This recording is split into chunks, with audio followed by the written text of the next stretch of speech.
So welcome back to the second talk this afternoon. It's my pleasure to introduce Sergey Yekhanin, who has done two theses, one at the Moscow State University and one at MIT, where he won the ACM Doctoral Dissertation Award.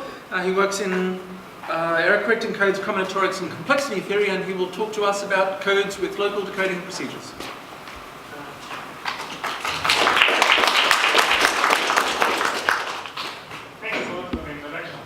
So I'm going to talk about a certain class of error correcting codes, so codes that have this nice feature of being locally decodable. So let me start with a slow, gentle introduction into what error correcting codes are in general, and then I'll explain what this local decoding is about. So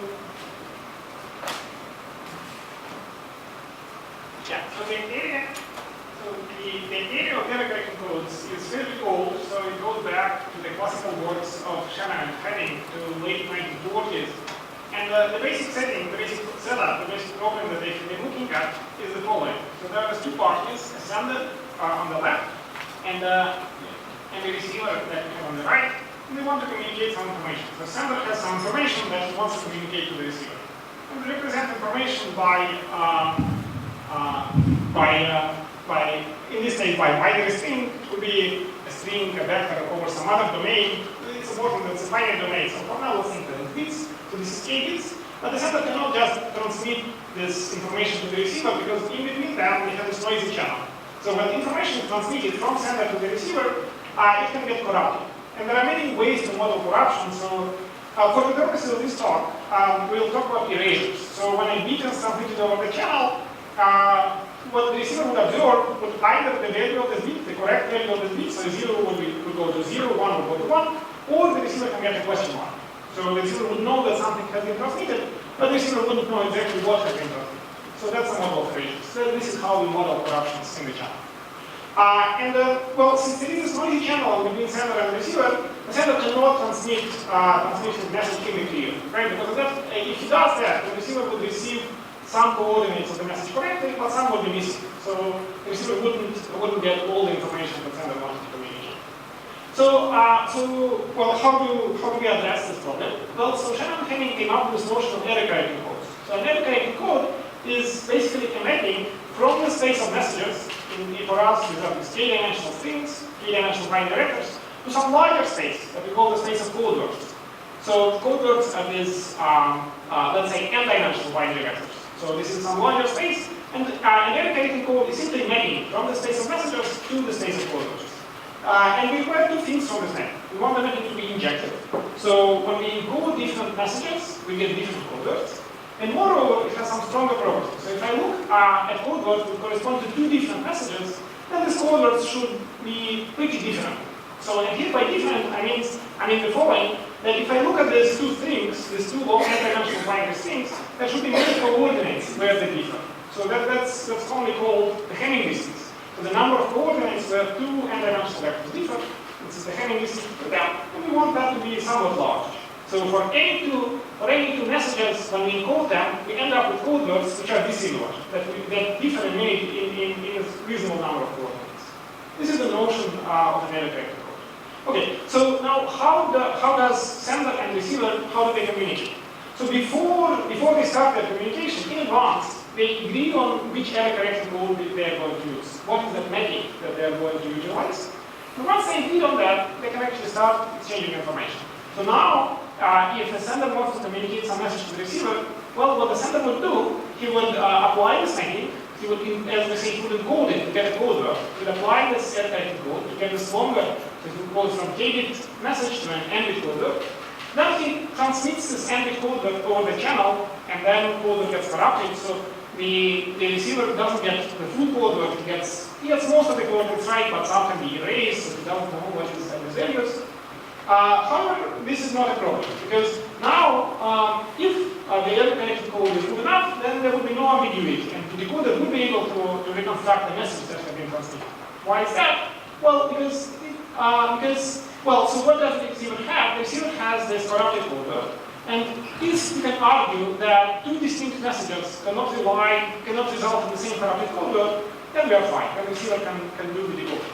Right? And why can't that happen? Well, so suppose we would have two messages that result in the same corrupted code word, well, that would mean that the code words corresponding to these messages agree in many, many coordinates, in different small number of coordinates. But that's exactly what the error correcting code does allow.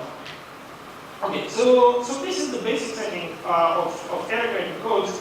And so what are the main questions that people have been studying in this area? Well, we were trying to optimize all kinds of quantities. So what are the important quantities? One is redundancy, the difference between code length and message length, right? So how much are we stretching our messages in order to transmit them reliably over the channel? Obviously, we want the quantity to be small, right? The other important quantity is the noise tolerance. So how many erasures do we allow in our channel so that we can still communicate reliably? I mean, ideally, we want that to be large. And then there are all kinds of questions relating to efficiency of encoding and decoding. We want the encoding method to be computable efficient, the decoding method to be computable efficient, and so on. And all these questions have been looked at large depth over the 70 years, and to many of them we have complete answers. To some of these trade-offs, I mean, at least to all of them, we have a very good understanding. We don't have complete answers in some cases, but we are getting there. But however, now I'm not going to talk about classical encryption codes. I'm going to introduce this notion of local decoding procedure. So what is that? So, well, in fact, all these classical codes, all codes that fit this framework, have a common shortcoming, and that's the following.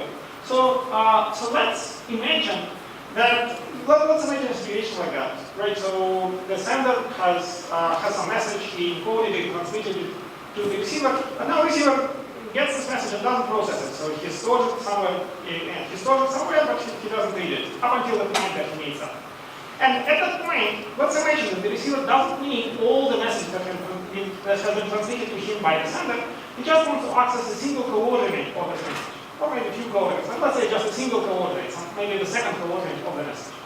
Well, so of course, there is a way for the receiver to obtain that coordinate, but if these classical error correcting codes are used, what the receiver would have to do, well, would be actually to take this corrupted code word, run the decoder on it, so process all this corrupted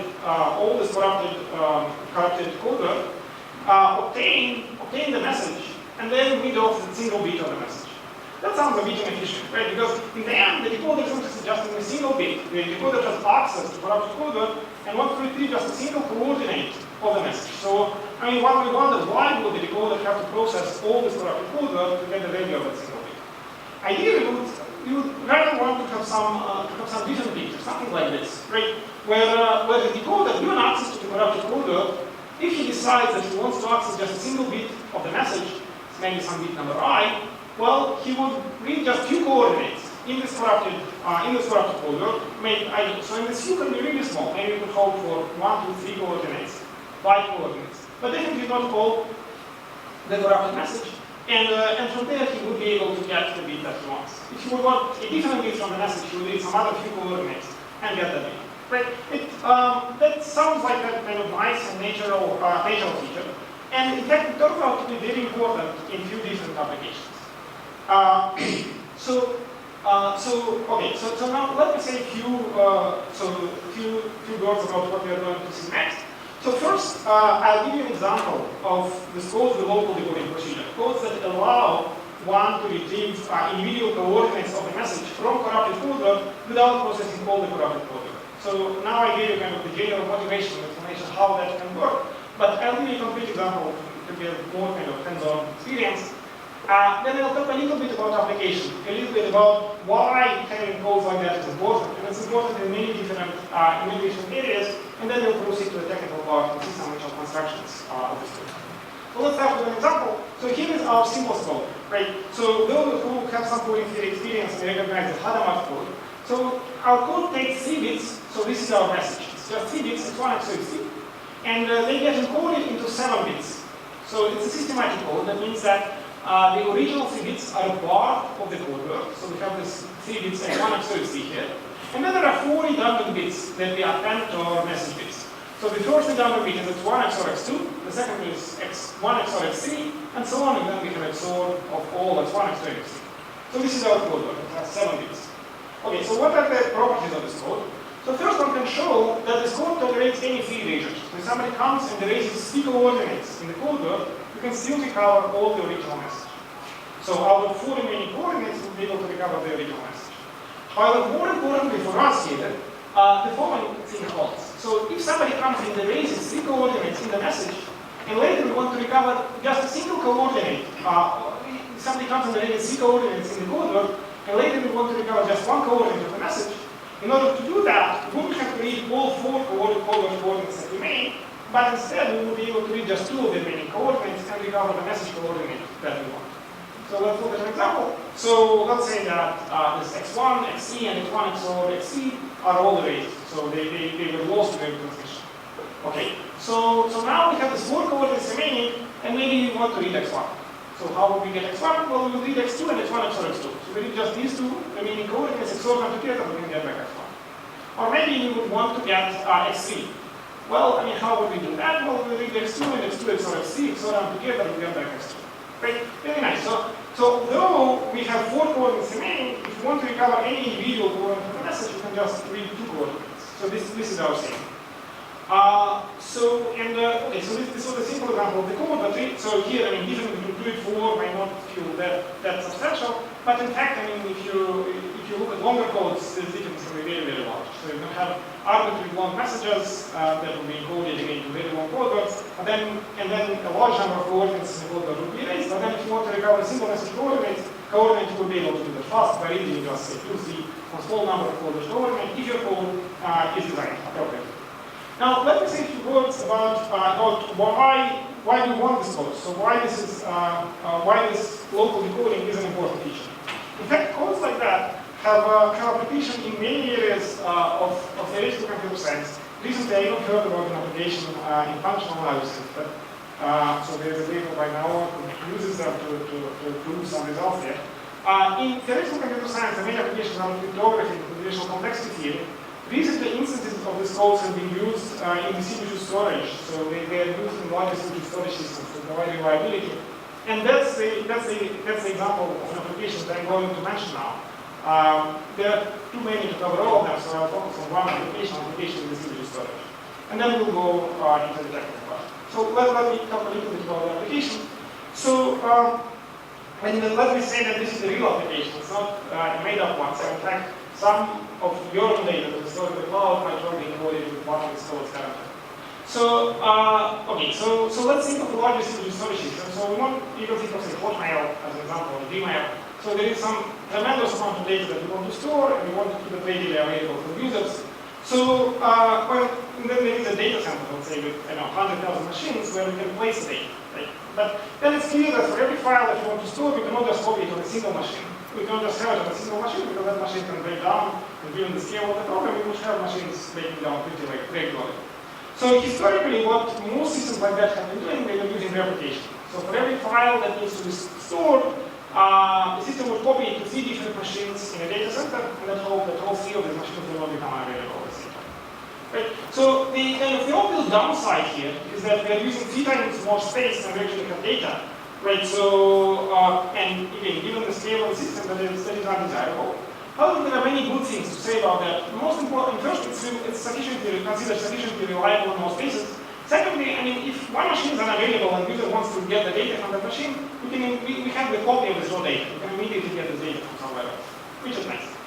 Okay, so but then again, so for those who have some amount of coding theory background, I mean, it's obvious. And even common sense suggests that using this repetition code, just copying data a few times, is probably not the best way to go. I mean, so coding theory should suggest some better ways to provide reliability, and in fact it does. So I mean, kind of the most obvious thing that one can try doing is the following: is to use what are called read-solving codes or MDS codes. At this point, it's not important what these are. I'll tell what they can provide and what are the guarantees that they give. Okay, so one can do the following. So given this large file that needs to be stored, one can chop it into some, let's say, k chunks. So fixed k into some small number, I don't know, maybe 6. You chop the file into 6 chunks. Then generate some number of redundant chunks of the same size using an array corrector code. So maybe we will go from 6 data chunks, we'll take the 6 data chunks and generate some 3 redundant chunks. The first redundant chunk would be just a bitwise XOR of data chunks. Then there will be 2 more that the read-solving code will generate for us.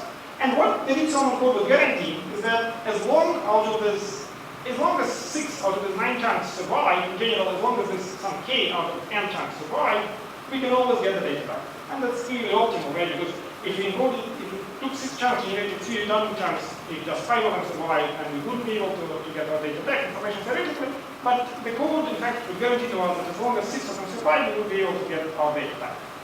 Okay, so now we can try doing the following. Take this 9 data chunks, and distribute them across 9 machines in the data center. So, well, now our overhead is just 1.5, right? So we are not stretching the data by a factor of 3, but just by 1.5. Reliability, I mean, in reality, this typically leads to better reliability in three-way applications. So, well, it has to quantify this carefully, but so the three-way application, you can tolerate 2 machines failing out of 3, here you can tolerate 3 machines failing out of 9, you should be careful compared to that, but typically this is considered more reliable. So what is the catch? What's the downside? So why doesn't everybody do that? Well, the reason that not everybody does that is the following.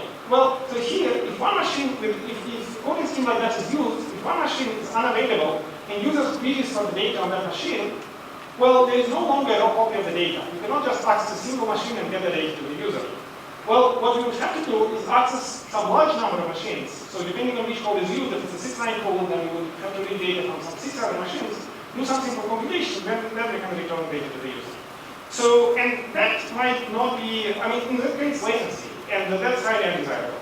So, so numbers like 6 accessing 6 machines to return data to the user, that might be okay, but 6 is about the limit. So 6-line codes have been used in applications like that, but these are about the longer ones, or the longest ones. I mean, although if you go to say 2025 code, your space overhead would be even less, your redundancy would be even higher, but then the fact that in case of some kind of, when a machine is unavailable, you would have to go read data from 20 other machines, would prevent you from deploying a system like that, because that creates too much latency, and that's not okay. Okay, so, but that's just about, I mean, that tells us long read-only codes are not a good solution. So what is a good solution? So codes with multiple decoding procedures would be a good solution. So if you would have a code that, in case just few erasures happen to the code word, would allow us to reconstruct individual coordinates of the message by accessing just small number of surviving coordinates, not by reading essentially all coordinates that remain, but by reading just few of the surviving coordinates, we could use it in a system like that. And codes with local decoding have been used as a more space-efficient alternative to replication. So the local decoding procedure essentially allows one to use longer codes and get the better parameters for the system. Okay, so that is something that I wanted to tell you about the motivation. Hopefully by now I explained this idea of code with local decoding and convinced you that this is an important notion. Now I'll go into the more formal treatment of the subject. So what are the parameters that we care about? Well, so there are these 3 main parameters, right? So there is redundancy, right? There is difference between code length and message length. So how much we are stretching our message when we are doing encoding. That's our first parameter. Then there is noise tolerance. So how many erasures do we allow in a code word so that we will still be able to recover message coordinates locally? And the last parameter that we care about is locality. Right, so when we are given access to a corrupted code word and we want to recover one of the symbols of the message, so how many coordinates of the corrupted code word are we going to access? This is our last parameter, R. Right, so these are the 3 parameters. So we want the redundancy to be small. We don't want to stretch our messages too much.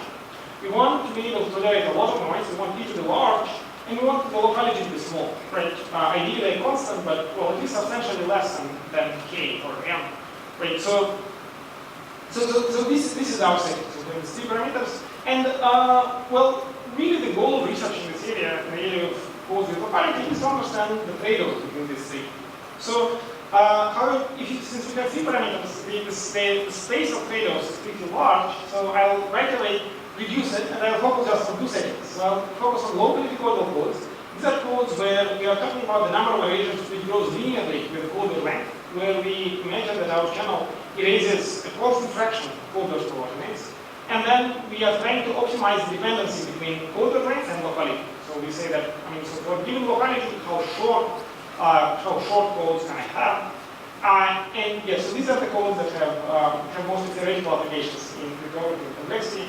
And that regime, that extreme, are locally repairable codes. So these are codes where we are only interested in locality after it's small, after a constant number of erasures. After say 1 erasure, 2 erasures, and a little bit more. So these are the codes that are used in practice in the data storage applications. So then the situation is a little bit different. There the trade-off between code length and locality is more or less understood. At least it's understood in the most important cases. And there are many more refined questions that one can ask. And these are open, and that is very research now. However, for the rest of the talk, I'll just focus on locally decodable codes, on the setting where we look at a case where a constant fraction of code coordinates are erased, and then we want to recover a certain coordinate of the message. So this is our setting. Okay, so the final, so the very last time, let me remind you the definition. So these are locally decodable codes. This is our setting. So there is some message, some k-long message, some k-dimensional message. It gets encoded to a coder. This is what we get to design. We get to design this code. We get to design this method, how the coder is encoding. Then we allow some certain constant fraction of erasures. And here I put 10% of erasures. Doesn't matter. So we only insist that it's a constant fraction. We don't care about which constant fraction it is. So yeah, constant fraction of coder coordinates can be erased. And then we can be challenged to recover any coordinate of the message. We should be able to do that by reading at most R symbols. So this is our notion of locally decodable codes. That's what we are going to study. Okay. So I said that I'm going to look at this trade-off between code length and locality. Well, and again, to keep things simpler, I won't talk about the whole trade-off. I'll just talk about what happens at the extreme points of this trade-off. I'll talk about what happens for very strong locality when R is a constant, say R is 2, 3, or 4. And I also talk about the opposite regime when I would insist that n is very close to k. That our code word length is very close to message length, so n is on the order of k, or maybe 1 plus epsilon times k. So n is really close to k. And then I'll ask, so how small can I have R? How low of locality can I have in that high range? Okay, so now I should say a few words about history. So the notion of locally decodable codes, this formal definition has been given in 2000 by Katz and Davison. However, the earliest construction of codes that have these properties are those read-miner codes. So these are classical codes, again, going back to 1950s. And so yeah, they keep this definition that was given much, they keep this definition that was given much later. Read-miner codes is a very general class. In particular, by playing with their parameters, you can get codes in this high-range regime. You can get codes in the strong locality regime. Say, if you look at the strong locality regime where R is constant, then the length of the read-miner code, the code length, would be this 2 to the k to the 1 over R minus 1. So how does one understand this function? So when R is equal to 2, this is exponential growth, this is 2 to the k. When R grows, well, this stays exponential, but the exponent kind of becomes small to the So you would have something like 2 to the k to the epsilon. You can make this epsilon arbitrarily small as long as you're ready to get large R. Right, so this is what you get from read-miner codes. For constant R, it's exponential, but the exponent isn't that high. If you look at this high-range regime, where you want, when you are only stretching messages, let's say by a constant factor, then read-miner codes would never give you okay, so here I should mention this notion of range. So range is simply the ratio, the message length to the code length. Right? So if we are looking at this at the regime when we are stretching messages by a constant factor, we can look at the ratio of message length to code length. That is what is called rate encoding theory. So read-miner codes never give us a rate about half, but if we are ready to look at lower rates, so the rate to stretch message by a factor of more than 2, then we can get locality which is k to the epsilon, and the rate will be something like epsilon to the 1 over epsilon. So I mean, it's possible to get any polynomially low locality, but we are going to be stretching messages by larger and larger constant factor. So this is what read-miner codes do for us. And by now, in both of these regimes, both in the high-range regime and in the strong locality regime, there are codes that improve upon read-miner codes. So in the strong locality regime, the current, so there has been a line of work starting from roughly 6 years ago. Currently, the best codes, the best machine record codes are due to Flamenco. And so for constant R, the length, the code length is the same function 2 to the log k to the algebra, whenever it comes an R. So it's hard to parse that, but well, let's parse this expression in the case when R is equal to 3. So then the code length will be 2 to the square root of k. So how does one understand that? Well, so this is a function that grows slower than any function before 2 to the k to the epsilon. So it's slower than exponential growth, but it's quite a bit faster than polynomial growth. So somewhere between exponential and polynomial. And if we increase the number of p's, well, we get closer to polynomial, further from exponential, but still pretty far from polynomial. So this is what you can. These are the current records for the code length of machine record codes. And in that high-rate regime, where we don't want to stretch our message by much, so the best constructions, so we're having a sequence of work starting from our third paper with classical partition countries around in 2010, and the current results, well, so currently one can have locality which is k to the epsilon, and rate which is 1 minus alpha. So one can, we can stretch the message by an arbitrary small constant, so by an arbitrary small factor, say 1 plus alpha, and have locality which is k to the epsilon. There is no dependency between the epsilon and alpha, so in principle one can send both of them to 0. However, what suffers in that case is the fraction of errors that one tolerates. So that depends on both on epsilon and alpha. It stays constant as long as both epsilon and alpha are constant. But, so yeah, one has to keep them constant if one wants to stay in the regime where one is correcting quantum fraction operations. So this is the setting. I hope I haven't overloaded you with quantities. So what we are going to do next is the following. So I'm going to actually discuss all this family of codes time to me. So I'll start with big Mother code, this classical family. It's the simplest family, and I hope I'll be able to fully communicate how it works and why it works. And there are two reasons why I want to show it. So the first, it's just historically correct to start with the classical family. And also, ideas from the big Mother code, they can be seen both in multiplicity code and in mentioning the code, although those later ones are potentially more complicated. It's easier to understand them once one has seen big Mother codes and so on. Okay, so let's start with big Mother codes. So these are this classical old and fairly simple locally decodable codes. So what are they? Well, okay, so again, to simplify things, I'm not going to, so I told you that code in fact is a mapping from the space of messages to the space of code words. So, but to keep things simpler, in the case of read-mile code and multiplicity codes, I won't tell you that mapping. What I will tell you, I will just tell you how the code words look like. I will just tell you the image of that mapping. I'll tell you how the code words in read-mile codes look like, and rather than proving that, well, since I'm not telling you the mapping itself, right, how would I argue that the code is locally decodable? How would I argue that given a corrupted code word can recover any message coordinates? Well, I'll prove to you a slightly different thing. What I'll prove to you is that I'll tell you how code words look like, what they are, and then I'll tell you that if I'm given access to a corrupted code word, where say 1% of coordinates have been erased, if I'm challenged to recover one of the missing coordinates of the code word, I would be able to do that by accessing just few of the remaining coordinates of the code word. That sounds pretty simple to recovering message coordinates. Instead I would be recovering code word coordinates, and in fact there is a simple reduction we could do, but that's what we are going to do. So I'll tell you what code words are, and I'll argue that if I'm given access to a corrupted code word, I can recover any missing coordinates by reading just a small number of the remaining coordinates. Okay, so what are the code words in read-mile code? Well, read-mile code is specified by 3 parameters. It is fully specified by 3 parameters. The first parameter is Q, that has to be prime power of field size. Then there is this quantity M, number of variables, and E, which is the degree. Okay, so what are the code words? Well, they are pretty easy to describe. So what we look at are okay. So code words would be in one-to-one correspondence with M varied polynomials of degree up to D over the finite field of Q. That's easy. Okay. Code words are in one-to-one correspondence with polynomials of degree up to D in M variables over the finite field of Q. And so how do I define a code word? Well, I take a polynomial and I simply evaluate it at all points of the domain, right? So how many values can I plug into my polynomial? Well, Q to the M. So I plug in all the Q to the M values one after one. I write down the values of my polynomial over all the domain. I group these values together. This is my code word. So for every polynomial, degree up to D in M variables, I have a code word. And yeah, so that's how my space of code works. So okay, so one thing to notice here is it would never make sense for me to set the degree higher than the field size. Because if I do that, then I would have polynomials with colliding evaluations. Say 0, it's a fine polynomial, and x to the 2 minus x. They would have identical evaluations, so they would be yielding the same code word. So I always want to keep the degree somewhat below the field size.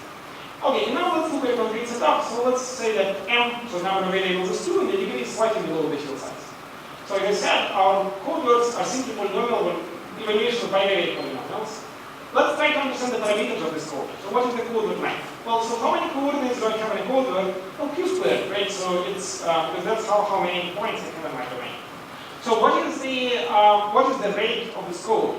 Well, so how many code words do I have? Well, how many bivariate polynomials that will be up to b are there? Well, it's due to the d choose 2, d plus 2 choose 2, right? So, if I know the number of code words, I know the number of messages, and the rate works out to be 1 minus n squared over 2, which is less than half, but can be made very close to 1. So now I'll argue that this code, in fact, is locally decodable with Q queries, which is roughly square root of k. So, and as I said, so what am I going to argue? I will argue that if I have access to corrupted evaluation of a bivariate polynomial, then I can recover the value at any single point of interest by just using Q coordinates, but not by using all remaining coordinates, but by using just Q. Okay, so how am I going to do that? Well, so I have this. So my coordinates will rely on the very simple observation, right? So what does this code work, right? I mean, so essentially, it's a function over this domain, right? It's a polynomial function over this domain, bivariate polynomial.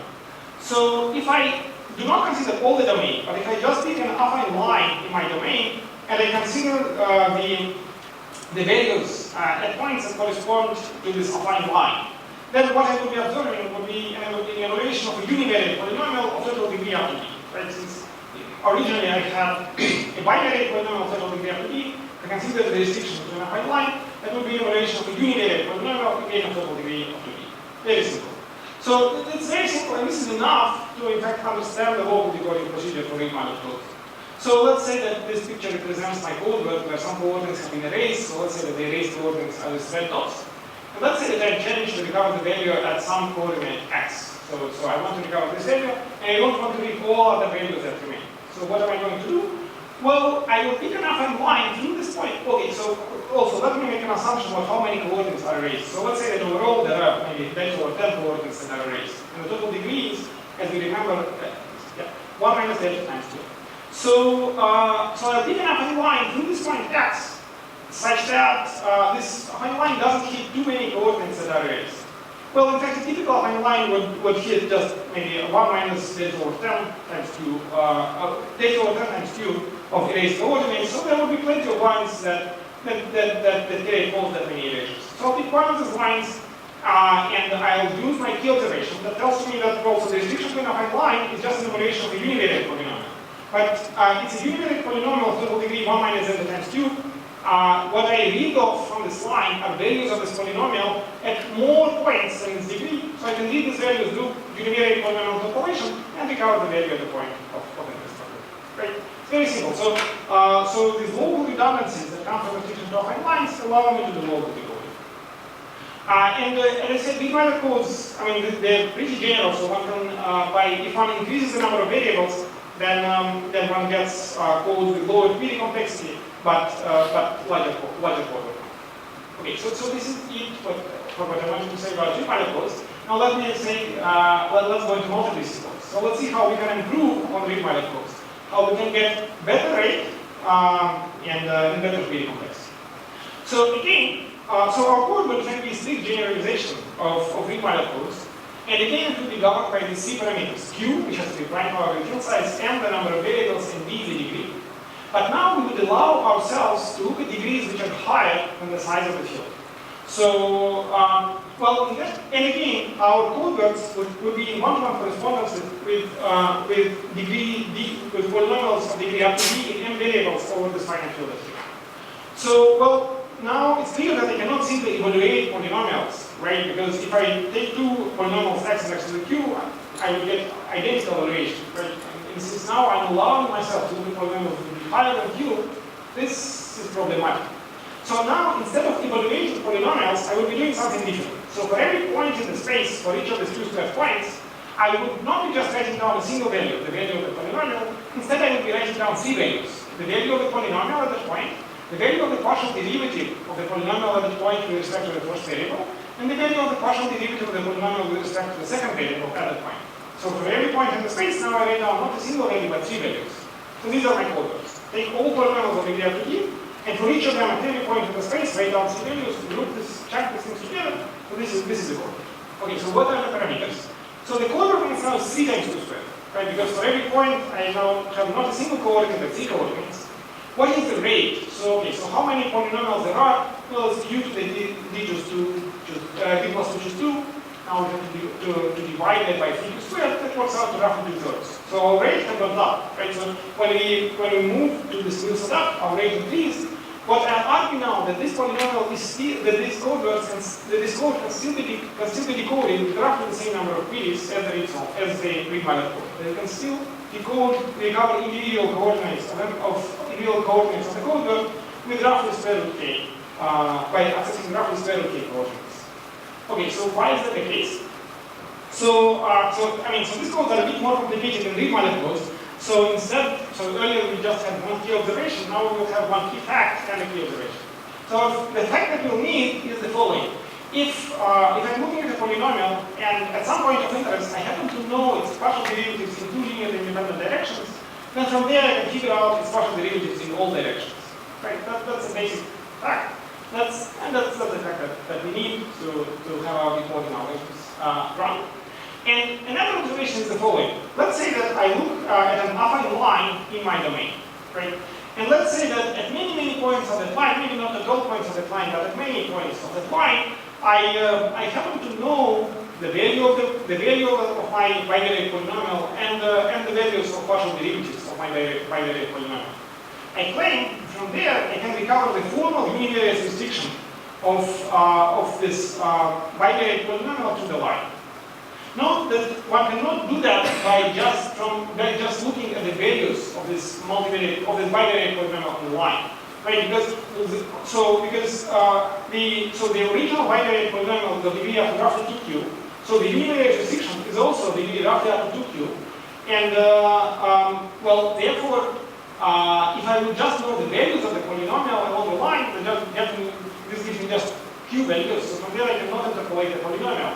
However, if at many points I also know the values of partial derivatives in 2 different directions, well, this allows me to use this key fact to recover the value of the univariate, of the derivative of the univariate polynomial on the line, and then along the line I will have the values of the univariate restriction and the values of the partial derivative.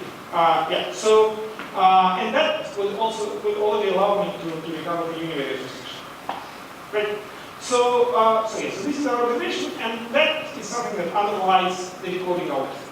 So now we have there is this bivariate polynomial that we don't know, and it has been evaluated with multiplicity on the domain. So at every point there have been 3 values written down. So the value of the polynomial and the value of the 2 partial derivatives, and then many of these coordinates, let's say delta over 100 of these coordinates have been erased. Now we are given access to this corrupted evaluation, and we are changed to recover the value at some point. We'll not just say the value of the polynomial, but one of the coordinates that have been erased. So how are we going to do that? Well, in fact, we wouldn't even care whether the value that we are trying to recover is a derivative value or the actual value of the polynomial. Well, we will just say, okay, so this value corresponds to a point x, right? This coordinate corresponds to a point x. So let's try to recover everything at that point x. Let's imagine that everything has been erased. Let's try to recover the value there and the values of both partial derivatives. So how will we do that? Well, we'll pick an affine line through this point x. We'll start exactly the same way as we do that with read-mylib codes. We'll pick a value, we'll pick an affine line through the point x. It doesn't carry too many erasures. We'll apply our key observation that tells us, that from what we observe on that line, we can recover the formal univariate restriction to that line. Well, that sounds like progress, right? That if you know the formal univariate restriction on the line, we can already recover the value at the point of our interest. That, however, is no longer enough, right? Because, maybe we don't know the value. Maybe we want to know the value of the partial derivative with respect to the first variable. So that we cannot recover in general from the formal univariate restriction on the line. So what do? Well, we pick another line. We pick another line in a different direction, in a linearly independent direction, and then we repeat the process. Well, so when we repeat the process, we end up knowing the formal univariate restriction along one line and along a different line. So it means that at the point of interest, well, we know the value. Well, we even recovered it twice on the different lines, but also we know the values of partial derivatives along one line and along the other line. But our key fact is that if at some point we know the values of partial derivatives in 2 linear independent directions, we can recover the values in all directions. And therefore we can recover the value of partial derivatives with respect to the first variable z1 and with respect to the second variable. So this is a complete decoding procedure for multiplicity codes. And again, the framework is general. So if one increases multiplicity, the rate goes up. If one increases the number of variables, the complexity goes down. So yeah, so one cannot play with that to get all kinds of parameters. So that is right. So now this is how one compares three molecules and multiplicity codes. So in both cases we are evaluating polynomials. So in case of three molecules, these are simple polynomial evaluations. In case of multiplicity codes, we are evaluating multiplicity. Otherwise the decoding is somewhat similar, but of course in case of multiplicity codes it's more complex. Now I'll say really be very brief talking about matching vector codes. So these are codes that are designed for this regime of constant number of periods. And I won't tell you how they're defined. I'll tell you the source of this name matching vector codes. So there ought to be some matching vector family. And I'll mention the core theorem that allows you to translate this combinatorial object family of matching vectors into a coding theorem. So what are matching vectors? So let's say that we have some domain, let's say ZM. You can think of Z6. And so Ryan had 6 in his slides, but here 6 is also very important to you. So let's look at some small non-prime domain. So Z6 is a great example. And let's say we have two families, two sequences of vectors in that domain. U1 through UK and U1 through DK. So these are h-dimensional vectors over Z6. Now, we say that these two families form a matching vector family if the following condition holds in the dot product. So UIDI, the product UIDI for all I is 0, not 6. And the product UJDI for all I and J, which are distinct, is not 0, not 6. This is our condition. So if this condition holds, we say that this is a matching vector family. So the main theorem regarding matching vector codes, the main kind of construction, the main aspect of the construction is the following core theorem. If I have a matching vector family of size k in the M to the H, I can use it to build an empty code, an empty local decodable code that encodes k symbols in M, which is M to the H symbols. So if I manage to get large families of matching vectors over small modules, then I get short code decodable codes with small k complexity. So I won't tell you how the actual construction works, but the big challenge there is to get non-trivial constructions of the matching vector families. So there are some results along those lines, but probably there is a lot of room for improvement. And yeah, it sounds like a simple combinatorial question, so I invite everybody to get back to that. So I will skip the construction because I'm running out of time. Let me finish with a summary. So what are codes with local decoding procedures? These are error-correcting codes that have this nice property that given access to a corrupted code, you can recover individual coordinates of the message by reading a very small number of coordinates that remain in the corrupted code. Such codes are broadly used for the rest of computer science and they're used in practice to provide reliability in simple storage systems. The main questions that remain open, there are many of these, they mostly have to do with the trade-offs between various parameters. In the case of locally encodable codes, these are the trade-offs between locality and code of length. There are some non-trivial interesting constructions, but there are almost no strong upper bounds. So there are huge gaps between construction and upper bounds, and it's an active area. I invite everybody to think about that. And this is this complete question that I was mentioning on the previous slide. So if one wants to progress in upper bounds, of course one can come up with a new ingenious construction, but one way would be just to get better matching families, not 6. And here again, as I was mentioning, 6 is important. To use a prime, then I can prove that one cannot have a large family, get a strong upper bound, but not 6. You can do more than you could probably do more than you can do not primes, and maybe you could do even more. So this is a nice overview. Thank you.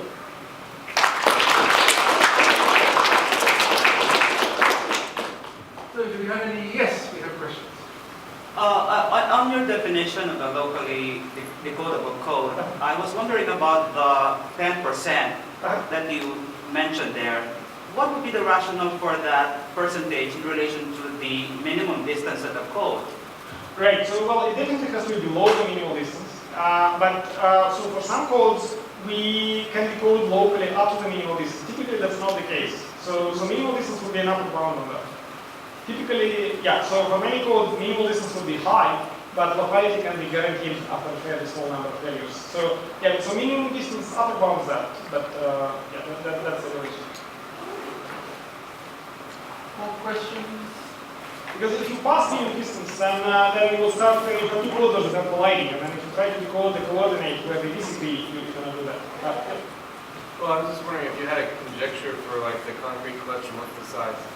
Oh, so, okay. And not like Yeah, so let me briefly summarize the state of the art. So if 6 were a prime and M25 upper bound would apply, the very, very nice result of Linz Gromov from around 2000 says that mod 6 you can do n to the log size family. The best upper bounds, assuming fragment root conjecture by Weir, Hovig, and Lover, tell you that you cannot beat 6 to the n over log n.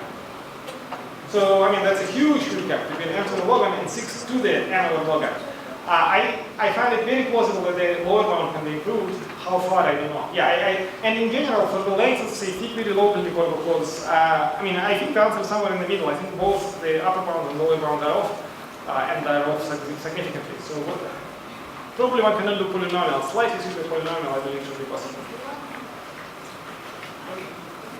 Any more questions? Just one more quick question. I just missed that parameter delta in your in the 1 minus delta over Q. What is the parameter delta? Can we get back the slides?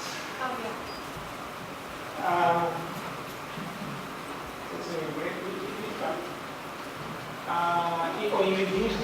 In the Reed-Muller, I saw it in the Reed-Muller code where you have that 1 minus delta. I just missed that parameter delta there. Oh, right. Well, so this is the degree, right? I'm saying that I set the degree to be 1 minus delta times Q. It's just, I thought it was... Yeah, you can set it to be anything. So it can be anything. Right, you can set it to be anything. Yeah, so, I mean, if you, yeah, so, well, yeah, I mean, that would affect how many erasures you can tolerate. So if you set it very, very close to Q, if you make it sub-constant, then you wouldn't be tolerating constant fraction of erasures. But as long as it's constant, you can set it to be any constant. You will be tolerating some constant fraction of erasures. That affects the exact fraction of erasures that you are tolerating. Would you get the floor of that or the ceiling of that? Because D is supposed to be... I would take the floor, just to be safe. Maybe the ceiling is also both. Floor should, yeah, floor should be safe. Okay, cool. Yep, so in which case, let's, here's a gift from the organizers, and let's take a speak once again.